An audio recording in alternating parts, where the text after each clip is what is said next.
Assalamualaikum warahmatullahi taala wabarakatuh. Gimana kabarnya para tretan pecinta agungan? Semoga selalu sehat walafiat serta gampang segala urusannya, amin. Pada video kali ini saya akan membahas tentang mutasi jambul pada putar dan merpati. Pada merpati, mutasi jambul ini tidak ditemukan istilah non-visible crested atau jambul tidak terlihat. Sedangkan mutasi jambul pada putar ada istilah non-visible atau jambul yang tidak terlihat, tidak tampak. Karena kasusnya pada putar, setelah melalui praktek yang lama itu sudah ada data yang konkret bahwa jambul pada putar ada yang bagus, ada yang menyamping, ada yang blunder, ada juga yang tidak tampak atau tidak terlihat, yang disebut dengan istilah non-visible crested, yang biasa teman-teman bilang goib.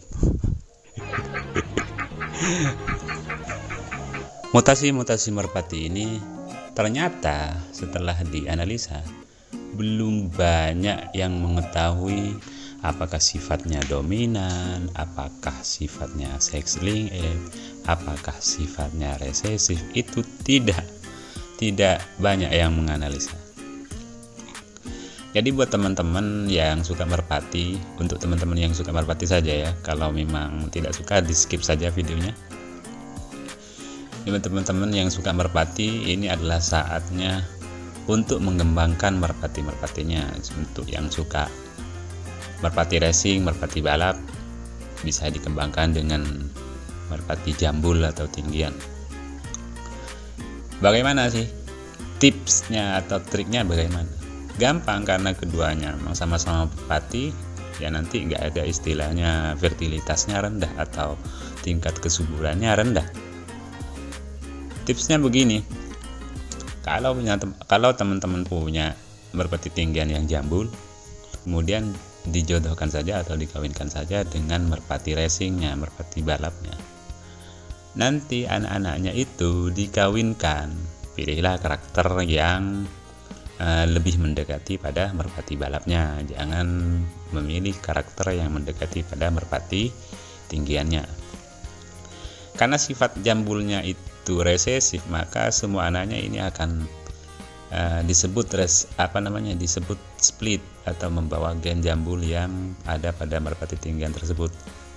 Sehingga ketika dijodohkan, anak-anaknya ini akan ada nanti yang jambul sekitar 50%. 50%-nya namanya possible jambul.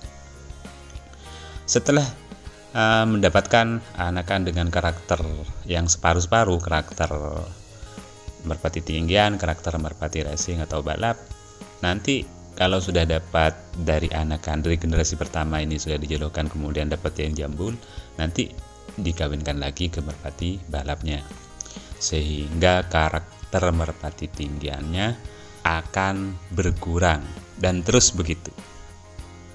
Ketika sudah dapat jambul di F2-nya, dapat jambul, generasi kedua dapat jambul, dikawinkan lagi ke merpati balapnya, maka semua anaknya itu akan menjadi split jambul dan karakternya lebih dekat lagi ke karakter racing. Tapi di sini masih ada karakter sedikit tinggiannya, sehingga untuk lebih mendapatkan karakter merpati racingnya, merpati balapnya, harus anaknya yang jambul lagi itu dikembalikan lagi ke merpati balap. Begitu. Nanti anaknya jadi split jambul, kemudian dikawinkan lagi dan dapat anakan yang hampir sudah 100% merpati balap tapi sudah jambul. Lanjut pada mutasi jambul yang ada pada puter. Yang ada pada puter itu sama-sama resesif, sama seperti pada jambul merpati, sama-sama resesif. Jadi untuk teman-teman yang ingin mengembangkan warna puter dan ingin menjambulkan, silakan putar jambul dengan putar warna yang diinginkan. Nanti di F1-nya di generasi pertama, sesama generasi pertama dikawinkan sehingga akan mendapatkan generasi kedua yang jambul. Generasi kedua ini nanti untuk dikembangkan lagi, yang sudah jambul, generasi kedua sudah jambul, nanti dijodohkan lagi ke warna-warna yang lain sehingga akan mendapatkan warna yang diinginkan. Mutasi jambul pada merpati dan pada puter ini adalah mutasi yang terbentuk dengan sendirinya, bukan karena suntik genetik atau yang lainnya seperti halnya derkuku jambul gitu ya. Karena pada derkuku itu masih belum ditemukan jambul yang mutasi alami.